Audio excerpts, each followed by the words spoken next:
நீதிமன்றங்களுக்கு நன்றி, எனது வழக்கறிஞர்களுக்கு நன்றி. தமிழக வரலாற்றிலேயே இதுவரை இல்லாத அளவுக்கு 2 முறை குண்டர் சட்டத்தில் என்னை பவள விழா கொண்டாடும் ஒரு கட்சி அடைத்திருக்கிறது என்பது உள்ளபடியே வெட்கக்கேடு. நான் நடத்தி வந்த சவுக்கு மீடியா 8 மாத காலத்துக்குள் திராவிட மாடல் அரசின் உண்மை முகத்தை தோலுரித்து காட்டியதன் காரணமாகவே என் மீது பொய்யாக கஞ்சா வழக்கு போடப்பட்டது. அவதூறாக காவல்துறையினரை பற்றி பேசியதாக 17 வழக்குகள் பதிவு செய்யப்பட்டன. தமிழகம் முழுக்க நான் போலீஸ் வாகனத்தில் அலைக்கழிக்கப்பட்டேன். கோவை சிறையிலேயே எனது வலது கரம் உடைத்து 3 இடங்களில் எலும்பு முறிவு ஏற்பட்டது. ஒவ்வொரு முறை காவல்துறை என்னை கஸ்டடி எடுக்கும் போதும் வெளியே வந்த பிறகு திராவிட முன்னேற்றக் கழக அரசை எதிர்த்து எதுவும் பேசக்கூடாது, திமுக அரசுக்கு ஆதரவாக பேச வேண்டும் என்பதை நிபந்தனையாக கூறினார்கள்.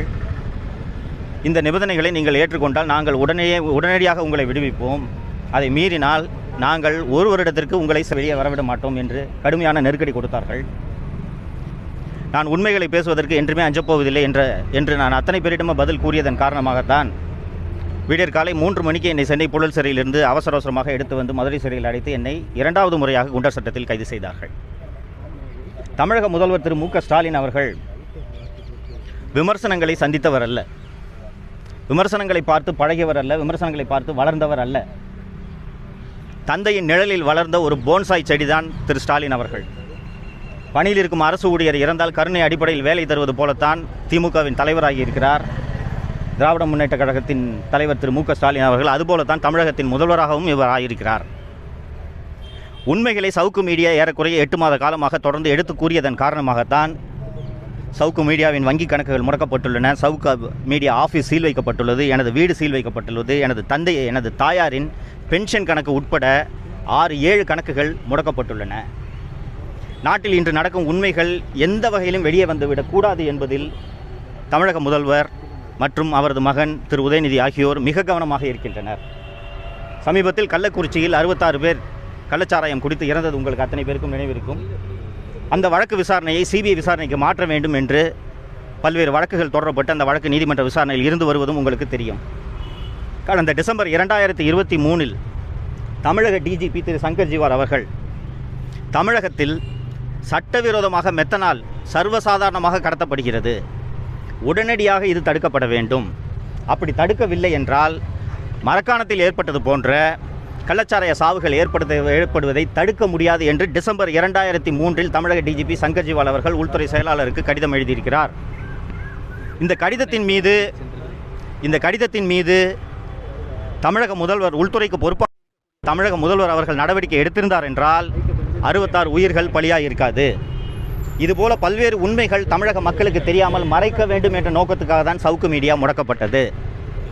இன்று 4 நாட்களுக்கு முன்பாக தமிழக சட்டம் ஒழுங்கு கூடுதல் டிஜிபி திரு டேவிட்சன் அவர்கள் மீது பாஸ்போர்ட் ஊழல் தொடர்பாக பொதுநல வழக்கை தொடர்ந்த வராகி என்ற பத்திரிகையாளர் கைது செய்யப்பட்டுள்ளார். வராகி என்பவர் கைது செய்யப்பட்ட விவரம் இதுவரை பொதுவெளியில் தெரிவிக்கப்படவில்லை. அவர் மீதும் குண்டர் சட்டம் பாய்ச்சுவதற்கான நடவடிக்கைகளை சென்னை மாநகர காவல்துறை எடுத்து வருகிறது. இப்போது நான் ஏற்கனவே உங்களிடம் குறிப்பிட்டது போல எனது அலுவலகம் சீல் வைக்கப்பட்டுள்ளது, வீடு சீல் வைக்கப்பட்டுள்ளது, அலுவலகத்தில் இருந்த கேமராக்கள் பறிமுதல் செய்யப்பட்டுள்ளன. சவுக்கு மீடியாவில் பணியாற்றி கொண்டிருந்த 5க்கும் மேற்பட்ட பணியாளர்கள் மீது வழக்குகள் பதிவு செய்யப்பட்டுள்ளது. சவுக்கு மீடியாவில் நீங்கள் தொடர்ந்து பணி செய்தால் உங்கள் மீதும் கஞ்சா வழக்கு பாய்ச்சப்படும் என்று காவல்துறை அவர்களை மிரட்டியிருக்கிறது. இது ஒரு தனிநபருக்கு நடந்த கொடுமையாக நீங்கள் பார்க்கக்கூடாது, இது ஊடக சுதந்திரத்துக்கு ஏற்பட்டுள்ள கொடுமையாகத்தான் நீங்கள் இதை பார்க்க வேண்டும். நான் 5 மாதம் கழித்து நான் சிறையிலிருந்து வெளியே வந்திருக்கிறேன். உங்களுக்கு ஏராளமான கேள்விகள் இருக்கும், இந்த கேள்விகளுக்கெல்லாம் நான் பின்னால் பதிலளிக்கிறேன். நீங்கள் இந்த 5 மாத காலம் என்னுடைய செய்திகளை எனக்கு இந்த நீதிமன்ற வழக்குகள் தொடர்பாக எல்லாம் தொடர்ந்து நீங்கள் செய்திகள் வெளியிட்டு எனக்கு நீங்கள் கொடுத்து வந்த ஆதரவுக்கு எனது நெஞ்சார்ந்த நன்றிகளை தெரிவித்துக் கொள்கிறேன். மீண்டும் நிச்சயமாக தொடரும். ஒரு 2-3 மாத காலமாகும். நான் சொன்னது மாதிரி வங்கி கணக்குகள் முடக்கப்பட்டுள்ளன, ஆஃபீஸ்லேருந்து கேமராக்கள் பறிமுதல் செய்யப்பட்டுள்ளன, கம்ப்யூட்டர் பறிமுதல் செய்யப்பட்டுள்ளன. 25 பேர் பணியாற்றி கொண்டிருந்த இடத்தில் அவர்கள் வேலை இழந்து நிற்கிறார்கள். அவர்களுக்கு வேறு எந்த இடத்துலையும் வேலை இல்லை. ஒரு 2-3 மாத காலமாகும். அதற்கு பிறகு நிச்சயமாக சவுக்கு மீடியா தொடரும் என்பதில் அதுதான் என்னோட வேலை. 15 வருஷமாக தான் செஞ்சுட்டு இருக்கேன், தொடர்ந்து அதை செய்வேன். நான் பழைய வீரியம் இருக்குமா? சவுக்கு மீடியா தொடரும். நீங்கள் உங்களோட கேள்விக்கு என்ன பின்னணின்றதை நான் புரிஞ்சுக்கிறேன். 5 மாதம் ஜெயிலுக்கு போயிட்டு வந்திருக்கீங்க, இதே வீரியத்தோடு நீங்கள் செயல்படுவீங்களான்றதான் உங்கள் கேள்வியோட பொருள். இதே வீரியத்தோடு நிச்சயம் செயல்படுவேன். தமிழக மக்களுக்கு உண்மைகளை எடுத்து கூறுவதில் ஒரு நாளும் சவுக்கு மீடியா தயங்காது. இதெல்லாம் தொடங்குறதுக்கு கொஞ்சம் அவகாசம் ஆகும். அதுக்கு பிறகு உங்களை விரிவாக சந்தித்து நிறைய பேசுகிறேன். கோவை சிறையில் எனக்கு வந்து என்னோட கை உடைக்கப்பட்டது. மற்ற சிறைகள்லாம் என்னை கைதி போல தான் நடத்துனாங்க. வேற ஒன்றும் கொடுமை இல்லை. பத்திரிகை சுதந்திரம் இருக்குதா இப்போ தமிழகத்தில் பத்திரிகை சுதந்திரம் என்பது துளியும் இல்லை. தமிழக முதல்வராக இருந்த திரு கருணாநிதி அவர்கள் தன்னை பத்திரிகையாளர் என்று அடையாளப்படுத்திக் கொள்வதில் மிகவும் பெருமைப்பட்டவர். கடைசி வரை தன்னை பத்திரிகையாளர் என்று அவர் அழைத்து கொண்டவர். சிறு வயதிலேயே சிறுவனாக இருந்த பொழுதே கையெழுத்து பத்திரிகை நடத்தியவர். தலையில் சுமந்து கொண்டு முரசொலியை விற்றவர். கலைஞரின் மகன் என்று பெருமையாக சொல்லிக் கொள்ளக்கூடிய தமிழக முதல்வர் திரு ஸ்டாலின் அவர்கள் பத்திரிகை சுதந்திரத்தை குரல்வலையை நெரிப்பதில் முன்னணியில் இருக்கிறார். தமிழகத்தில் இன்று சுதந்திரமாக பத்திரிகைகள் செயல்பட முடியாத ஒரு அவலச்சூழல் நிலவுகிறது. இதை மாற்றுவதற்கான நாள் வெகு விரைவில் வரும். தமிழக மக்கள் தமிழகத்தை பிடித்துள்ள இந்த திராவிட மாடல் ஆட்சி என்ற சாபக்கேடு எப்போது முடியும் என்று காத்துக் கொண்டிருக்கிறார்கள். அதற்கான நாள் விரைவில் வரும். நன்றி நன்றி நன்றி நன்றி நன்றி நன்றி நன்றி. Thank you thank you thank you thank you thank you. பின்னாடி பேசுகிறேன்.